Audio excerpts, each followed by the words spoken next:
Tonight, Donald Trump saying Governor Nikki Haley is absolutely right. Just moments ago, the GOP frontrunner telling me she was 100% correct for saying he is one of the, quote, angriest voices in the United States. I think she's right. I am angry. I'm angry, and a lot of other people are angry, too, at how incompetently our country is being run. I'm extremely angry and upset about it. I think it's ridiculous. And, you know, believe it or not, it's Make America Great Again. It's really mine as a campaign of hope and future. Out front now is Republican Senator and presidential candidate Rand Paul. Senator, thank you very much for coming on the show. Look, there's been a lot of mixed reaction to what Nikki Haley had to say from within the Republican Party. Ann Coulter, for example, said Donald Trump should deport Nikki Haley, who, of course, is the child of immigrants. Marco Rubio, though, said she did a great job. Jeb Bush said she was positive and uplifting.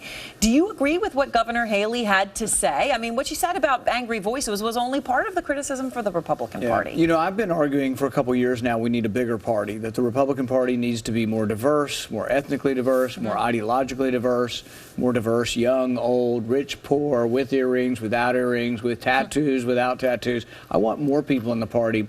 But I think calling immigrants drug dealers and rapists and all this over-the-top bombast of Trump is going to destroy the Republican Party. I think he's a disaster. And if I could change the channel, I'd change the channel. I'm tired of hearing about him. The thing is that he isn't a person for whom we should be showing respect. He's a person for whom we should be showing disdain. He said during the debate, the last debate, he had no idea what the nuclear triad is.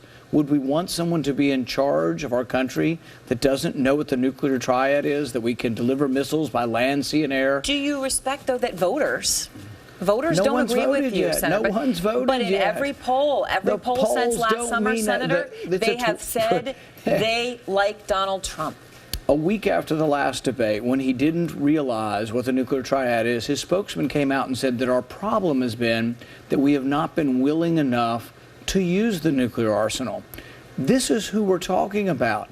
We're talking about buffoonery writ large, and no one has voted for him. He's never won any office, and I don't believe he's going to be our nominee, but I think he's destroying our party so the by AP... making it begins, people are looking and saying, how are you going to grow the party if we're describing immigrants as drug dealers and rapists? Well, you saw his op-ed, I don't know if you did see it in USA Today, saying he's going to be bringing in new voters. A lot of the voter interest in him, it appears to be people who have not voted before. But the AP is now reporting tonight that several top Republicans in the party are prepared for a contested convention because there are people who feel like you do about Donald Trump. And if he's the nominee, that it could be contested. Do you think that's likely? Would you support it? Is it better for the party to have a contested convention? Well, we won't know any of that until we have votes. We haven't had any states vote. We haven't had a caucus. We're 3 weeks away from the first voting.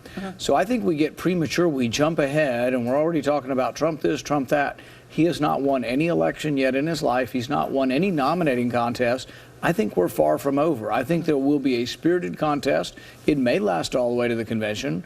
But I don't think it's right to sort of prejudge and sort of decide in advance how elections are going to turn out. So in terms of the election, I mean, obviously you want to be right there in the top tier. You right now are not in the main debate tomorrow night. Depends on who you ask whether I should or shouldn't be. Right. So tomorrow night, Fox News says you're not on that main stage, and you've said you're not going to not be a part of the quote-unquote undercard debate. But if you read Politico this morning, Politico added up all the polls and said, guess what? They made a mistake. I should be in the poll. If you add them all up, I meet their criteria.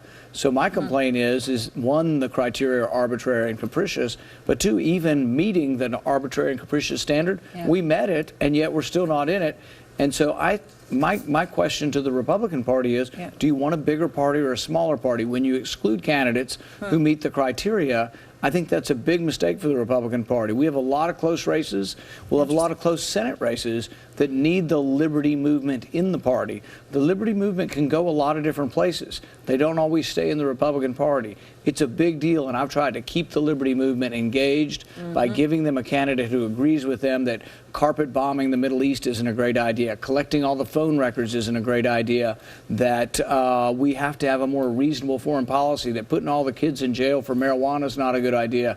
These are different ideas, I think they should have a place in the Republican Party, and I'm disappointed, frankly, that the Republican Party is choosing to keep a candidate out who actually did meet the criteria. All right, well, Senator, thank you very much, and we will see if that changes, and we see you there tomorrow night. Thank you. Thank you. And out front next.